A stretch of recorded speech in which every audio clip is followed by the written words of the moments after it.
हम मीनू झा उपस्थित छी एकटा गौरी के गीत लऽ कऽ। कोशिश करै छी अहाँ सबके नीक लागै। धन्यवाद। जय मिथिला, जय मैथिली। चलू गौरी पूजन फुलबारी, जनक दुलारी ना।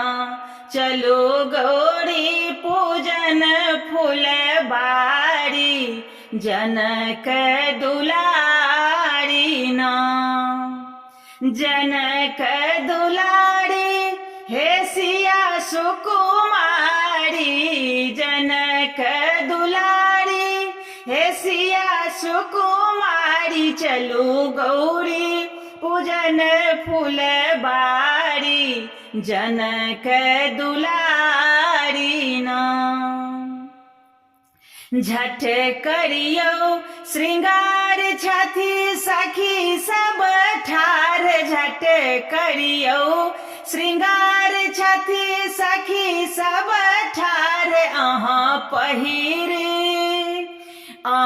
पहिर लिया लाल साड़ी, जनक दुलारी ना। अहाँ पहिर लिया नव साड़ी, जनक दुलारी ना। चलू गौरे पूजन फुलबारी, जनक दुलारी ना।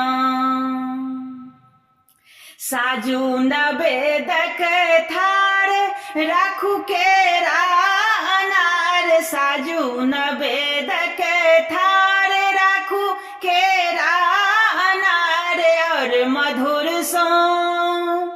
और मधुर सो भरल रहे थारी, जनक दुलारी ना।